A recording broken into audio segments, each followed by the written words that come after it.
Welcome to Crossroads of Rockland History. I'm Clare Sheridan from the Historical Society of Rockland County. Thank you for tuning in. This is the first episode since the sudden announcement of the sale of AM 1700 WRCR, the radio station that had carried this program since 2010. So thank you so much for tuning in. I'm pleased today to welcome Richard Skipper to Crossroads. We'll explore Rockland County's evolving theater and arts landscape, the significance of libraries as cultural hubs, and interweaving one's personal career narrative with regional history. The Historical Society of Rockland County is a nonprofit educational institution and principal repository for original documents and artifacts relating to Rockland County. Its headquarters are a 4-acre site featuring a history museum and the 1832 Jacob Lovell House located at 20 Zucker Road in New City, New York. It's listed on the National Register of Historic Places and a designated New York State Path Through History site. And part of our broad and challenging mission is to share the history of Rockland County with the public. The Historical Society relies on financial support from people just like you. If you're interested in making a tax-deductible contribution, or becoming a member of the Society, or learning about volunteer opportunities, please visit our website at rocklandhistory.org. That web address again is rocklandhistory.org. Richard Skipper, a resident of Rockland County for several decades, is a multi-talented and multi-award-winning vocalist, host, and raconteur. He has had a long and varied career from his native South Carolina to New York and beyond in many aspects of show business. He was the associate producer of the 2010, 2012, and 2013 Bistro Awards and has produced many cabaret shows and concerts. As a philanthropist, he raises funds for many worthwhile causes. Welcome to Crossroads of Rockland History, Richard Skipper. Hi, Claire. Thanks so much for being on our show. I appreciate it. Can you start by telling us a little bit about your background? How much time do we have? Well, I'll give you a very Reader's Digest trajectory. I grew up in a small town in South Carolina. This is all part of my show. I grew up, I'm a product of 1960s and 70s television, variety shows, television spectaculars, when the family sat down together to watch television. And that was the show business that I wanted to be a part of. Also, when I was 13 in 1974, the nostalgia craze started sweeping the country. That's Entertainment came out. A lot of the older stars were being celebrated on these shows. So I grew up knowing who those artists were from my generation, my parents' generation, my grandparents' generation, and that was really the show business that I aspired to be a part of. When I was 13, I was reading the book The Magic of Believing by Claude M. Bristol, believe it or not. And Claude Bristol says in the book, set your mind on a goal like a homing pigeon and go after it with dogged determination. At that moment, I closed the book and I said to my parents, 5 years from today, I'm going to New York. And I did. That's amazing. August 5th, 1979, I arrived in New York, $500 in my pocket. I had never flown before. I had never been outside the periphery of North and South Carolina. And here I was, this 18-year-old kid off the turnip truck in New York City. So when I first came to New York, my first roommate had led me to believe that someone that he wasn't. So I had 3 weeks to find another place to go. And I ended up moving in with a friend of mine, had become a friend of mine from work. And that was in Williamsburg.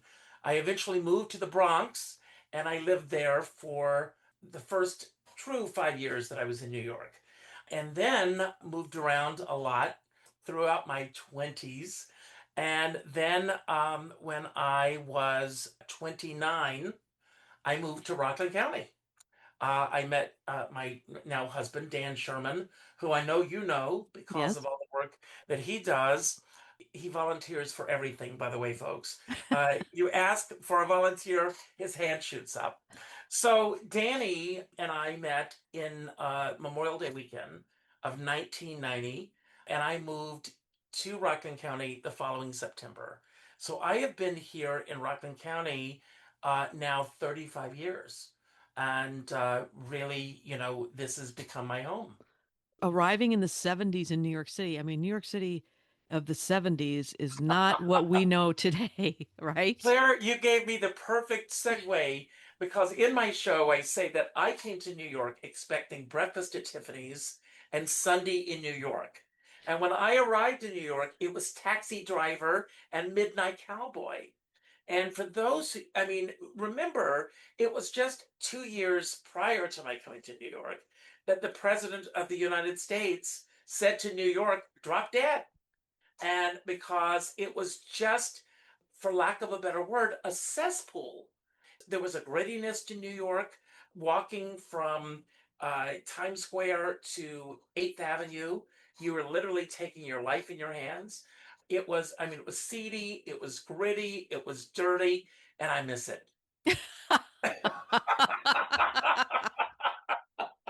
I mean, because it had a character. This is true.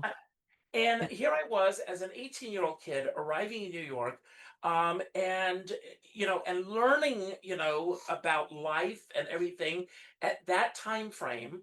It was like walking around in a landmine for, a lot of reasons. But I had enough money to do what I wanted to do. I went to the theater quite often. I can barely afford to go see a Broadway show now. And it's because it's become such an elitist art form.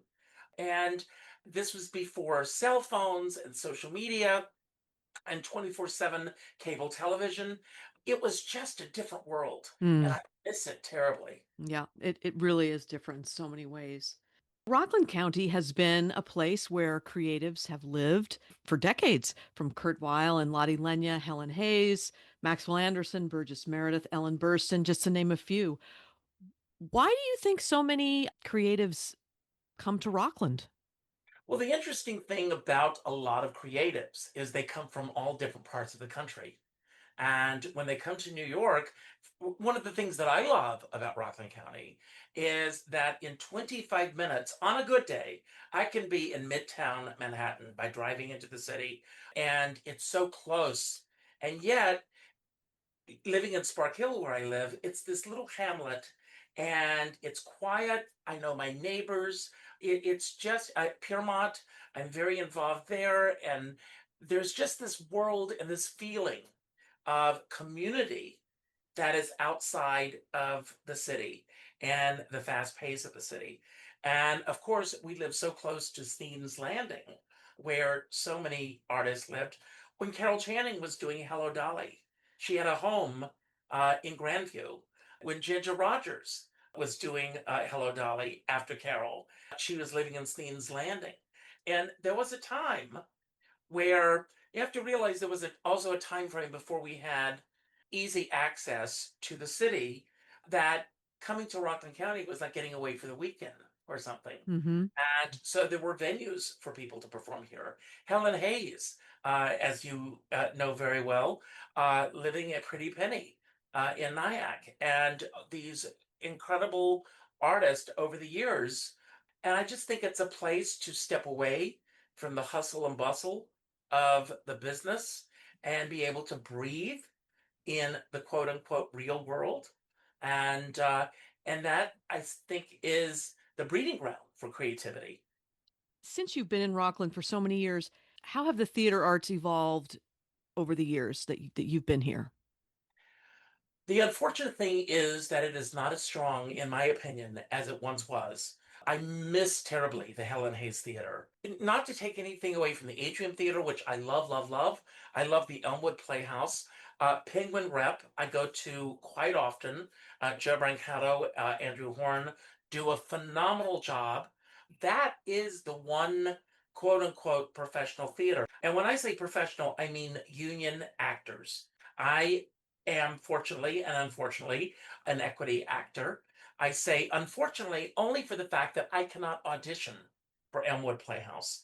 I can't audition for the Atrium Playhouse. And yet I see incredible art being created in these theaters.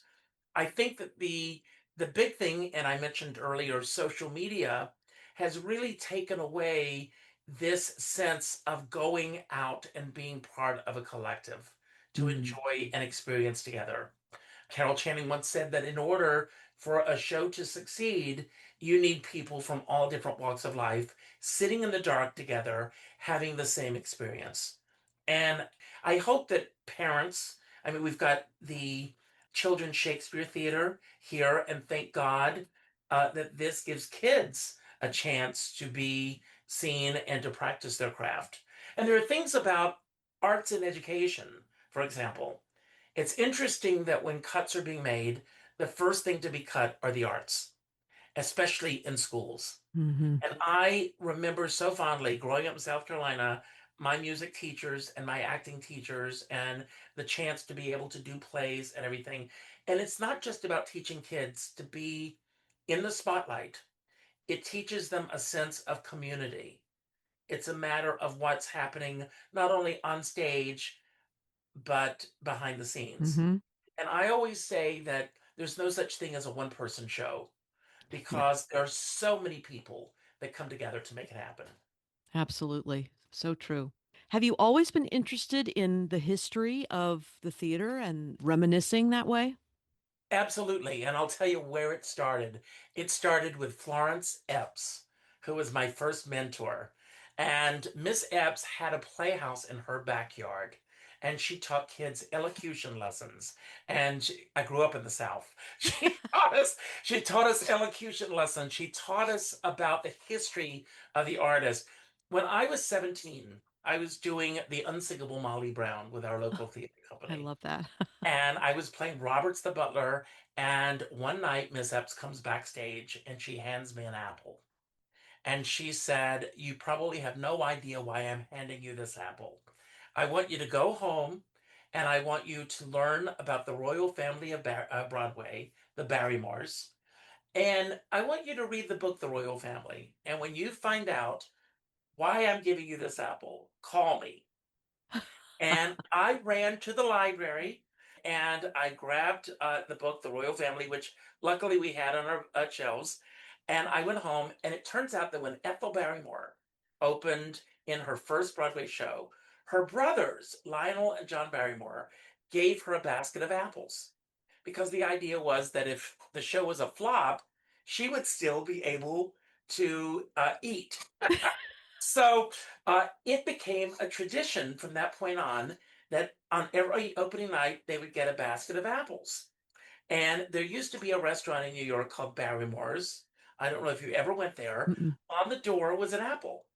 And the Barrymore Award, which is still given to this day for prestige in the theater, is a golden apple. Oh my goodness. And so I read, when I couldn't wait to call her and say, "Miss Epps, I found out why you gave me the apple."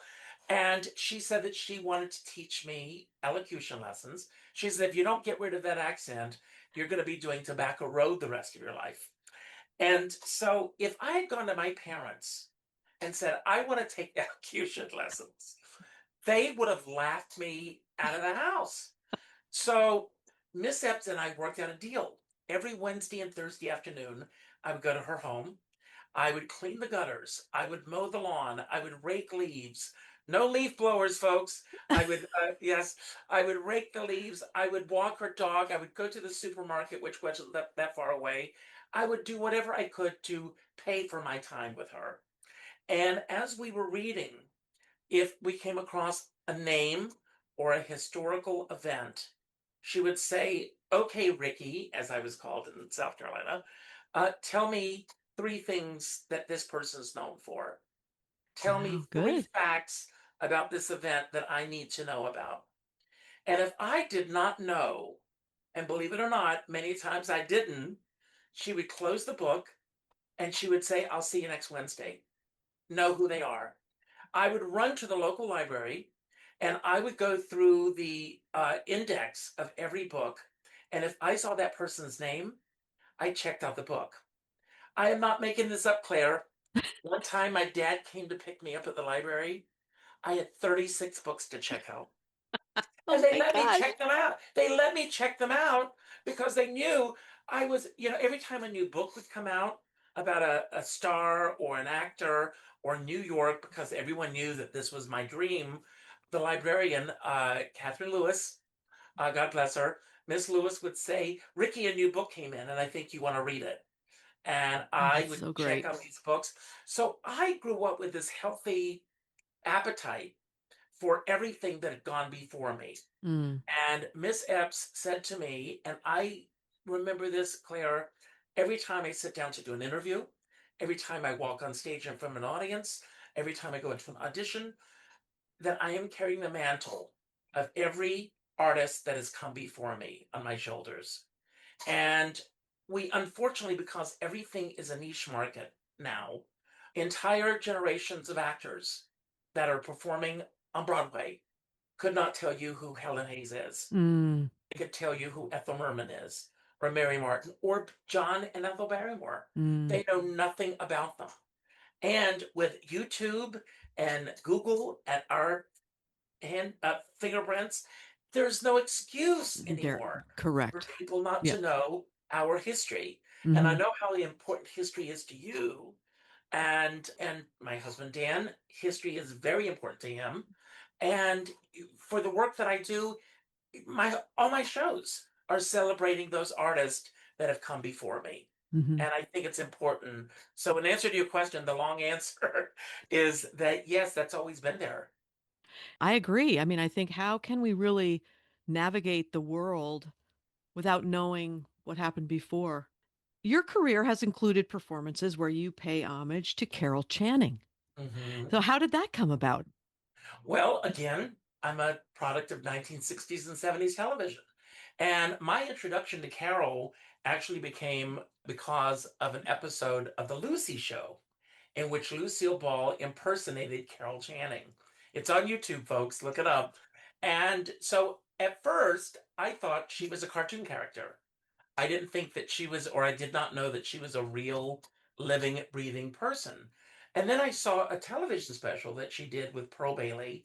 And that was the first time that I got to see who and what Carol Channing was all about. So I used to get the TV guide every Friday, and I would go through the TV guide, like studying for a homework test. And I would, if I saw Carol Channing's name, I would circle it in the TV guide and make sure that I would be able to see it. And so I was this kid that was obsessed with Carol Channing. So I moved to New York, as I said, in 1979. And I guess I was in New York about a year when Len Fontaine passed away. And I Mm. saw it in the paper that Carol Channing was going to be speaking at this memorial. So I went to the memorial and I am standing in front. This is a story I don't think I ever told you, but I am standing in front of the Lumpfontaine Theater. Carol Channing, Helen Hayes, and Douglas Fairbanks Jr. are all standing there. And Carol Channing says to Helen Hayes, we have a table at Sardi's and we're going there. Please join us. And I ran to Sardi's.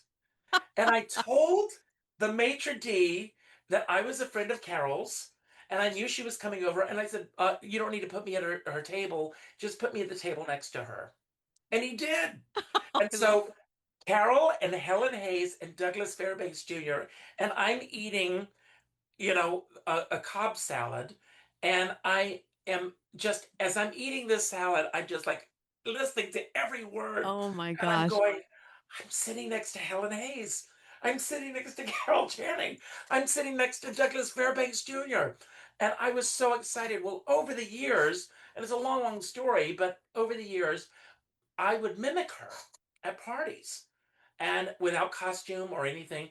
And then when it was announced that she was coming to Broadway for the last time in 1997, a friend of mine called me up and said, if you don't do a show about her, you're making the biggest mistake of your life. And I said, well, what if she doesn't like what I do? And he says, well, if she doesn't like what you do, you'll find out about it. And I was beginning to put a show together. And then I found out that the New York City Gay Men's Chorus was going to be doing a tribute to Jerry Herman at Carnegie Hall, and Carol Channing was going to be appearing there. So another friend of mine called me up and said, I'm playing the after party. I want you to crash the party as Carol. I want her to see who and what you do. After I performed for her, she said that no one had ever treated her with that kind of respect because people normally made fun of her. So over the course of several years, I opened my show at Don't Tell Mama in New York. And like something out of a movie, one night a woman comes up to me and she said she's producing a show at the Taj Mahal in Atlantic City, and she would like me to be a headliner. Oh my And gosh. I got into the show, and I remember coming back to New York. Mark Rosen, Arlene Dahl, also from here in Rockland. Mhm. Uh, Arlene Dahl had become a good friend of mine, and Mark as well. And so Arlene said to Carol at this event, Carol, meet Carol. And Carol said, I have a bone to pick with you. And of course, my heart goes up in my Oh. throat. I think it's all over. She said, all my friends think I'm performing in a small club on West 46th Street. What do I tell them? I said, tell them you're performing in a small club on West 46th Street. And she said, you know I do. So over the years, this friendship began to happen. And then in 2009, Carol got a star on the Palm Springs Walk of Fame in Palm Springs. Okay. And she called me and said, why don't you come as our guest and be a part of it? Oh, that's so great. And I said, well, where am I going to stay? You're staying with us. And I Oh, stayed at Carol's home in Palm Springs. I still, to this day, when I think again of that little kid in South Carolina, watching these people on these shows, and Claire, the interesting thing is that a lot of those people that I idolized and loved became friends of mine. I mean, it's like this full circle moment. that's And I amazing. don't say this because of bragging rights or anything, but that I still to this day don't believe it. I sit in my office here and I'm surrounded by pictures of these people that I've worked with and that I've gotten to know over the years. And I still don't believe that it happened. And I go back to Miss Epps. If Miss Epps had not instilled that in me, I wouldn't know who these people are. Hmm. It's a so great. What a great memory. So many great memories you have. It's incredible. In the world of local history, our libraries, and we'll talk a little bit about your performance coming up at libraries. Libraries are becoming an important part of preserving local history. Some examples include the New City Library Sound and Story Project, which recorded and transcribed oral histories from our community members, or the Nyack Library, who has an extensive history room with historical archives, images, just to name a few. Can you talk about how libraries have become cultural hubs for theatrical arts and places that so much more than checking books out at this point? Well, I'm going to say something that may not I don't know how it will come across to some Okay. people in Rockland County, but I believe that we are blowing incredible moments and opportunities right here in our own county. Because as you mentioned earlier, and you and I both know, the cultural history of Rockland County is so immense. I mean, it's huge. And I just wish that the libraries, the librarians, the people that are coming in, it's not just about behind a desk and checking books in and checking books out, but will be up on the history of what Rockland County is all about. And I wish that there was more when with Helen Hayes, that there's not a Helen Hayes display at all times at the Nyack Library. Blows my mind. Mm. um, and Charles MacArthur, Carson McCullers, so many people that were part of the Rockland history. And Helen Hayes wrote several books. And those books, that there should be at all times a display, not just for a display when you walk into the library, but these books are available to check out. These books are available.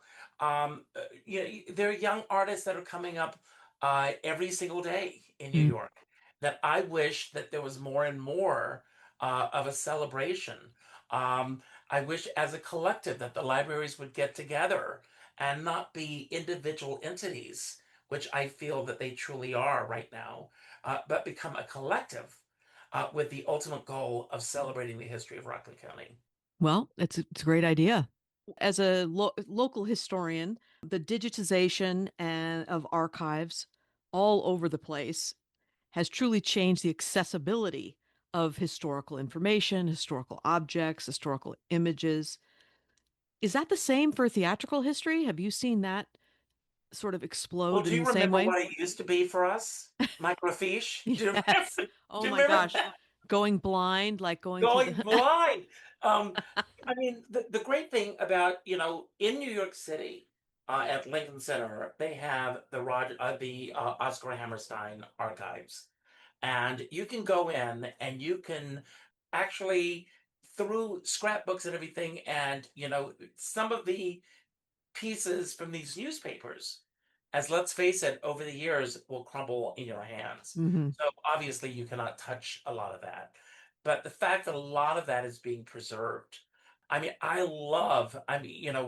with everything that I do, and again, I'll go back to Miss Epps, is if I'm writing something about, because I have a website, callondolly.com, which celebrates the history of all of the women who have played Dolly.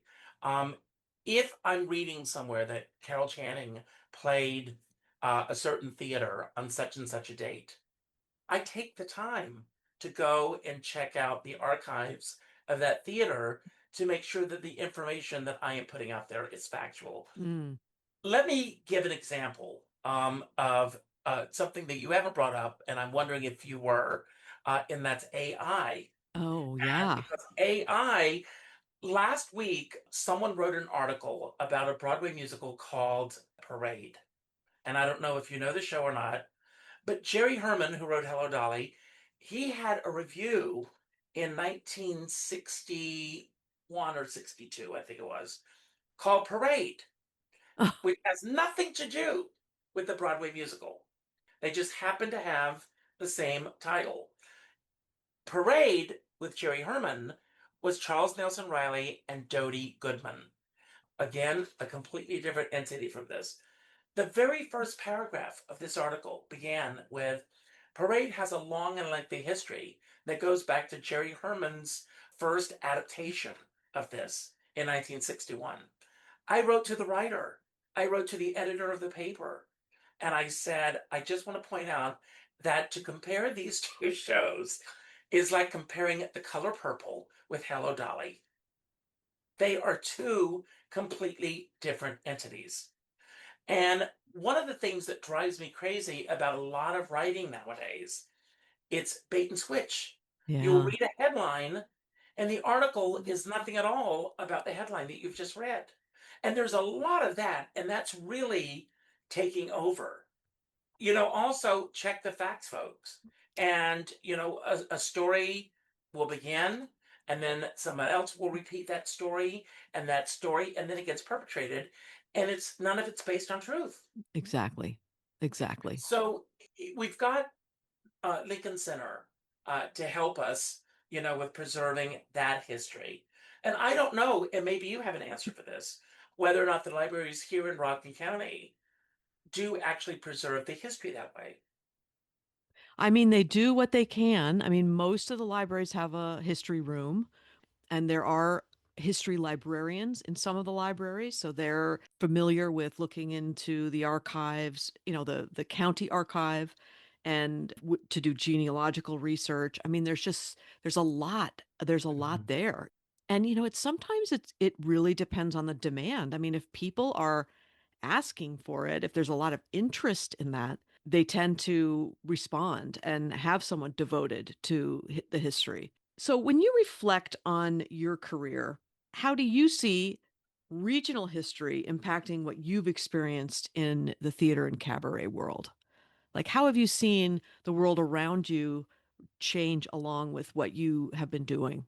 That's an interesting question because as an aging man in this business, and everything is really youth oriented, and then cultural norms will also have some bearing on this. Comedians now are almost afraid to make a political joke, for example, because that political joke can be filmed, taken out of context, And an entire person's career can either be destroyed. Years ago, Whoopi Goldberg made a Bush joke, and when she was the representative for Slim Fast, Hmm. and she lost her endorsement deal, and she could not get work for 10 years. And it was because of Barbara Walters that brought her to do The View and basically turned her life around. So we are living in a very politically charged climate right now where, I mean, nothing that I do is political on stage. I will leave that to those people that want to do that. And if the audiences want to go and do that. But Claire, imagine, for example, me walking on stage and saying, okay, I want all the Republicans on one side of the room and I want the Democrats on the other side of the room. And if you're undecided, leave the room. Now, without me taking a political side right now, I'm only going to play to one side of this room. And that is where we are Mm. right now. And so I make a point of not getting political in the work that I do. And because history is not celebrated the way that it was when I was a teenager. I mean, as I mentioned to you earlier, the nostalgia craze began to take over the country. And again, that was a time where there were three networks. There was destination television, where a family would sit down together and watch a TV show. And chances are that if we were watching that special, you and your family were watching that special as Hmm. well. Hmm. So the next day, we would be able to talk about what we had experienced the night before. Hmm. And nowadays, because people have the convenience of watching shows whenever they want to, I have friends that will not watch one episode of a series because they want to binge it when Mm. it's over. And that changes that dynamic. Uh-huh. So you're talking to someone and you're going, I watched The Gilded Age the other night, one of my favorite shows, and this was happening. Don't tell me, don't tell me. I haven't seen it yet. So I think these aspects of the cultural landscape that we're in, whether it be social media, it be our political scene, all of those things are having a direct impact. Very interesting. I'll share this with you and your listeners. The end of February, I left social media and I was on Facebook and Instagram well, Facebook for 14 years. And all my friends were like, you're creating career suicide. Why are you doing this? But the research that I've learned about algorithms and the way that people are posting and getting their news and everything, it's very, very different. Mm. And Yeah. and quite frankly, everyone, I don't miss it. I want to do a talk about that sometime. I don't miss it at all. Yeah. It's all consuming and not necessarily for the better. Takes up a lot of time, doom scrolling, as they say. Yes. Let's talk about the show that you're bringing to the Valley Cottage Library. That's going to be in August, right? Yes. I want to first of all begin with Caroline Pape there, who is the librarian. Okay. I went to see Denny Bonet. She is a phenomenal violinist, a lot of fun. And I went to see her about 2 years ago. And Caroline was there, and I said, I have an idea for a show that I'd like to bring here. And that was the genesis of me putting together my celebration of Hello Dolly, which tells the history going all the way back to 1835. So history is very much a part of this. I went in and she said, I'll call you tomorrow. And she did. And our first performance was January 16th, 2 years ago. And the night that we did, there was a snowstorm. And a lot of people showed up, but a lot of people stayed away.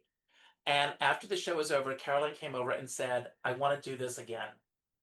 And so we came back a few weeks later and did it again when the weather had cleared up a little bit. Hmm.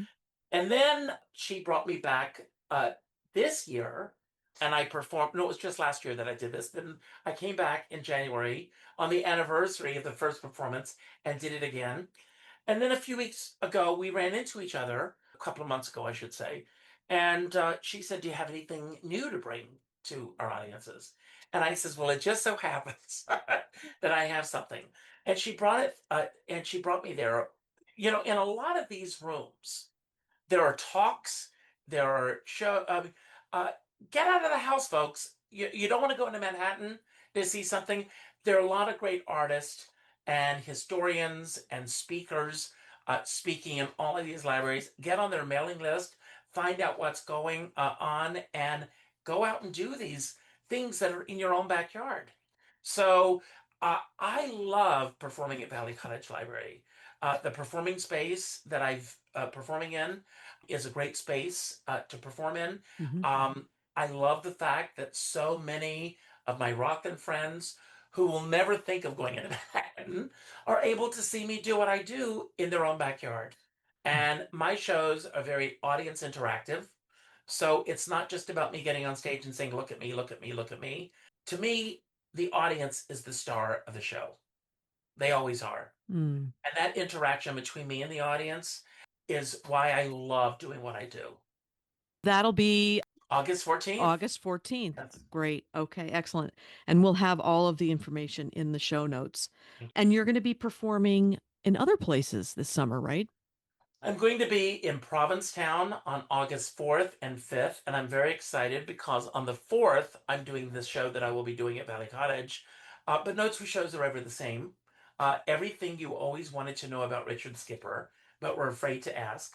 People can ask me questions about people I've worked with, places I've been, and just life lessons that I've learned. Nothing political, folks, because I won't answer them. But I have a way of working around them Yes, I'm sure. without offending anyone. And then the next night, I'm doing my Richard Skipper Celebrates Hello Dolly show. My musical director, Dan Pardo, his wife is a phenomenal artist, Chrissy Pardo. And Chrissy is very much like a modern day Linda Ronstadt. She can sing opera, she can sing country, she can sing Broadway, she can do pop, she can do rock, she can do everything. And so since my director and she are going to be there, I said, "Would you like to open for me?" So both of the shows that I'm doing in Provincetown will not only be myself, but Chrissy Oh, uh, that's great. as Yeah, that's great. So, without giving too much away, tell us a little bit more about the show that you'll be doing. well. Before the show starts, we pass question cards out to the audience, and they can ask me anything. We have a QR code on the card, so people can go to my website and they can see pictures of people that I've worked with and places that I've played. I've been very, very fortunate in my career that I've appeared with Carol Channing and I've appeared with Leslie Ann Warren, and Dodie Goodman was a dear friend. It's not just an evening of name dropping, because I don't know what the audience is going to ask. When I did the show in May, I was really surprised that there were very few questions about my work performing as Carol, Hmm. and mainly questions about the people that I worked with. And I think that what happens and it's less so now because we seem to know every aspect of these people's lives. But there was a time where they were put on a pedestal and we were giving glimpses of who they are. Hmm. One of the things that I say at the beginning of my show is two things that I say to the audience. Number one, I've often been told that if you don't tell your story, someone else will tell it for you. And the other thing is, each and every one of us presents the director's cut of Mm. how we want the world to see us. And obviously, that's true to a huge extent with my own show. But because I don't see any of the question cards before the show starts, I pick up a card and acknowledge the person who's asking the card, talk to them a little bit, have a conversation like you and I are having right now. And then I answer the question. That's And great. I never know where it's going to take. Very spontaneous. I love it. So, when you say no question is off limits, do you really mean it? I do. I do. Okay. Excellent. I mean, I have, so far, and I'm knocking on wood as I say this, but a lot of audiences do know who I am. And, I did the show. There's a place called the Selma Gundy Club in Oh, Manhattan. And yes. I performed there in March, and that was the first time that I tried this show out. And the night that we did the show, huge, this happens, but I had a huge monsoon that night. Oh, And so a lot of my friends that were coming didn't come. I mean, and I don't blame them. I mean, the right. weather was torrential rain. And the people that were there were members of the Selma Gundy Club, and they didn't know anything about me. And so the question cards, people were like, "Oh, I'm not going to fill out the question cards. I don't even know, you know." But then I got up on stage, and someone in the audience raised their hand and said, "I have a question for you." And I answered the question. And as the show was unfolding, other people would raise their hands. And it was like a Cal Burnett moment where let's turn up the lights and see what the audience has to ask. And that was fun. I mean, I have buffers. I mean, the songs that I'm going to sing are all set in place. And I open the show by telling the story of how I got to New York. And I describe that first day in New York through the verses of a song. Mm, And I'll sing a great. verse, and then I tell a little bit about different things that were happening that day. And then that sets the tone for the evening. And then hopefully, when I go up to the piano to pull that first card up, there's going to be something on it. Sounds like a wonderful program. And as you said, the space at the Valley Cottage Library is lovely. I've been to a few piano concerts there, and it is very nice. To any of the artists that are out there that are listening to the show, if you have a book to promote or a story to tell or anything, reach out to your local libraries and say, I've got this story.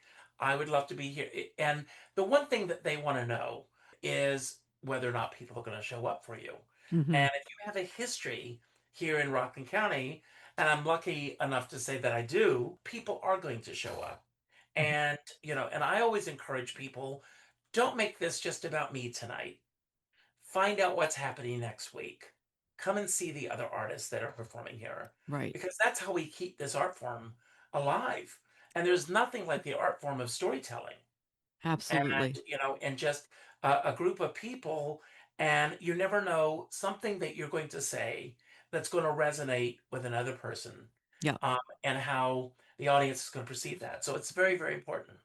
Just the way people are sort of more last minute now than they used to be, and like deciding to go places and do things. Sometimes that's hard on the venue because they are worried so close to the event that there aren't tickets sold or there aren't registrants in the system. So, I'm advocating for reserve your tickets so that we're always afraid at the Historical Society. Sometimes we think, God, should we cancel this? There's so few people registered. And then, like 4 days before the lecture or 4 days before the event, that's when people start reserving. So, It's this FOMO, fear of missing out. So I'm the kind of person, when somebody says to me, "Oh, I miss you, Richard. I haven't seen you in a while," I always say to them, pick a date and a time and let's get together. And they give me a time, and there's nothing on my calendar. It's in my calendar, and I've made a commitment to that person. And at this point, none of us know what tomorrow is going to hold, but I'm performing August 14th. Look at your calendars. If you're not doing anything, put in your calendar and make a commitment. Other things may come and go, and you say, I've already committed to something this night. And because I'm a real stickler for what I do, and I always have a number and I will, like today, I'm is a 4 day for me. And I will say, go to your address book, call the fourth name in your address book, and say, I'm going to go to this event on this date. Would you like to go with me? Try it sometime oh, that's because great. a lot of people, again, because of our devices, wanting to text, email, private message, there's nothing like hearing a person's voice, talking to them on the phone, reaching out, and it's very important that we do this. I will say something, and I don't want to get morbid here, but leaving Facebook, I've made a commitment to reach out to 4 people each day that I haven't spoken to in a while. Claire, I can't begin to tell you how many people have passed on that I didn't even know because we get so caught up in our lives. Obviously, close friends you speak to on a regular basis. Right. But I'm sure that there are a lot of people in your address book right now that you have not spoken to in a while. Mm-hmm. Reach out. Yeah. Find out what's going on in their lives. It's a very important thing to do. It is. It is. You're absolutely right. Great, great advice. Any final thoughts? Come and celebrate. Let's have a great time on, I'm very hands-on. I want to meet my audience, new friends, old friends. There's a line in MAME where she says, all my dearest friends are here, even the ones I haven't met yet. And I love that line. And that's how I feel when I walk out on stage every time. That's great. What a great thought to end on. Well, Richard Skipper, thank you so much for being here. I really appreciate it. It's a great talk. And Claire, I want to say thank you for all you do. Oh, it's my pleasure. Thank you. It's important. Well, thank you very much. And it was great chatting with you. And break a leg. Thank you. And to recap, Richard Skipper's program at the Valley Cottage Library will take place on August 14th. Reservations are required, and you can register at their website, www.valleycottagelibrary.org. That's valleycottagelibrary.org. You can click on the events calendar there, and that's where you can make a reservation. Again, the show is everything you always wanted to know about Richard Skipper, and that date is August 14th at 7 p.m. Keep in mind that all the information we discussed is in our show notes. I hope you will tune in to the next Crossroads of Rockland History, which will begin streaming on Monday, August 18th. The Historical Society of Rockland County has a new and improved website. Check it out and learn about all the events and programs on tap. Our web address again is rocklandhistory.org, or call us at 845-634-9629. That's rocklandhistory.org or 845-634-9629. Another great way to find out what's making history in Rockland is to follow us on Facebook, Instagram, and Threads. You can read our blog on Tumblr, and don't forget that past episodes of Crossroads of Rockland History are archived at our website, rocklandhistory.org, and you can find episodes archived on all major podcast platforms. I'm Clare Sheridan, and thanks for listening to Crossroads of Rockland History.